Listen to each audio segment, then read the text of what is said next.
Hey, this is Adam Torres, and I'm here to tell you that it has never been easier to start your very own podcast. At Mission Matters, our goal is to amplify stories that matter. That means we want to help you start your podcast because your story matters. We can do this in 3 different ways. 1, join our podcast school and take a free or paid course. 2, visit our resources page where we've already figured out what you need, such as where to host your podcast. Or 3, heck, we can even do everything for you through our podcast agency, including editing for cheaper than you can do in-house.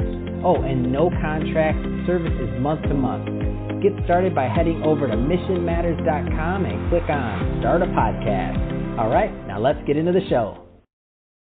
Hey, I'd like to welcome you to another episode of the Mission Matters Entertainment Podcast, your source for all things entertainment. My name is Adam Torres. You can follow me on Instagram at AskAdamTorres. Keep up with my book releases, book tour schedule, signings, all that other good stuff. Always love to connect with you there. And as always, if you'd like to apply to become a co-author of one of my upcoming books, just head on over to the website, missionmatters.com, and click on Become an Author to apply. All right, so today I have on the show Noah Kubacki, who is also known as the Palm Prince, and he is a Neo-Expressionist artist, and he creates art for his Instagram. Noah, welcome to the show. Thanks for having me, Adam. All right, Noah, so I'm excited to get into today's topic. So we're going to talk about Neo-Expressionism art and what you're doing on Instagram and also your process. So I love kind of peeling back the layers on an artist's process. I always find it interesting to see what goes into putting out a piece. But before we get into that, let's go a little bit further in your background. So how did you really kind of start off and get going on this road as an artist? Well, it's funny you mention that. I never really thought that I was artistic, to be honest. I used to go to art shows often, and I'd appreciate the work, but as far as creating, I didn't do much. I wrote a couple of poems here and there, but when it came to painting or drawing, I didn't really do that. I eventually found out later on that I apparently had talent, some people said, and so I just thought, all right, let's go with this. Let's see what we can create. Let's make something awesome, and here we are today. Man, that's awesome. I like stories like this when it's like, well, I wasn't really planning on it actually, but it just kind of happened. I find a lot of similarities in that for me. I'm like, I didn't plan.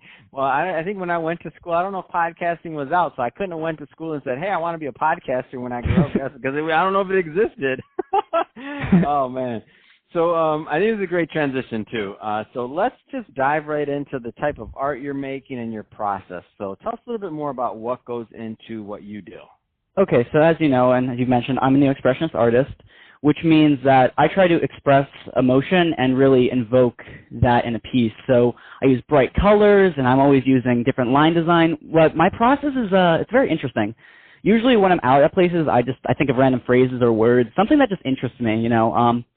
And I just take that and I write that down, and next thing you know, I put it in a piece. And when it comes to like painting, I don't know, I just go at it. I have fun with it, and if something looks weird or wacky, I'm like, you know what, yeah, this could work.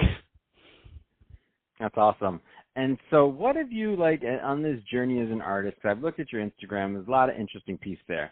What has this done for you in terms of, I'll tell you where this question comes from. There's a lot of, people out there listening right now they maybe don't feel they're artistic, or maybe they are and they just haven't gone and taken that step to just take that next, whatever that is that pushes somebody to finally put their work out there. Like, what has been one of the most rewarding things for you, from just taking that step and really, putting your work out there? From putting my work out there, I'd have to say the most rewarding thing is just the feedback that I get, that people are saying, wow, you're wonderful and amazing. And I see these pieces sometimes like, am I really that great? Or it's good to have that feedback and to know that what you're doing actually matters and that you're bringing something new to culture and that you're just creating and that people are enjoying what you're creating. It's really satisfactory. That's awesome, and it makes a lot of sense. And I feel like for artists or whatever your medium, so yours happens to be be building through your channels, but there's a lot of different ways that people choose to and can express themselves, obviously through the arts. And I just think it's a great thing to do overall. So what are your plans for this brand overall? Let's get more into the brand side of things. So at Palm_Prince is on Instagram, and I've looked at your Instagram for a while. What are your plans for the brand overall?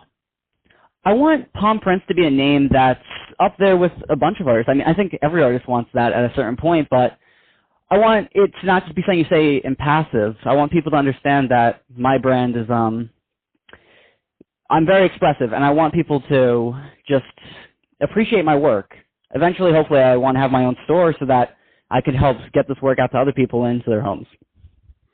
And where did the name come from? I forgot to ask you that. So where did the palm prints come from? It came from, that's actually a good story. So originally I was born in New Jersey, and I lived there for most of my teenage youth. But later on we moved out to California, my mother and I, and it was a 4-day drive that we just went across the country, which was it was a life-changing experience, that alone. But when I got here, I called a friend up, and I was like, yeah, I'm out in the desert now. I'm living, in Palm Springs. And he's like, wow, bro, you're like the Palm Prince. And I was like, wow, I actually really like that name. So I took that from a friend of mine. Oh, my gosh. That is a great story. I'm like, wait a minute. I would have never guessed Palm Springs. That's where it came from. That's awesome. Yep. So Noah, that being said, it's been awesome having you on the show. If somebody's listening to this and they want to get in touch with you, they want to learn more about your work, upcoming pieces that you may already have out, and just to follow your brand and your progress overall, I mean, what's the best way for them to connect and to follow your work? As of now, the best way to get to me is my Instagram at palm_prints. Usually I upload at least once a week, but recently I've just been focusing on my new works. Oh, that's great. I love it. Well, Noah, really appreciate you coming on the show today and sharing more about your background and kind of the birth of how the palm prints came about, and also what goes into your work, what goes into your art, and your plans for your brand going forward. I think it's a great story, and I'll be excited to continue to follow along and to watch your progress. So great stuff there. And to the audience, as always, thank you for tuning in. Hope you got a lot of value out of this. If you did, don't forget to subscribe to the podcast, leave me a review in the Apple iTunes Store, and if you're watching this on our YouTube channel, Mission Matters Entertainment, definitely give us a subscribe there, but also leave us some comments in the video. Love to know what kind of projects and things that you're working on. And Noah, thanks again for coming to the show. Thanks, Adam. Love the energy. Thank you for having me.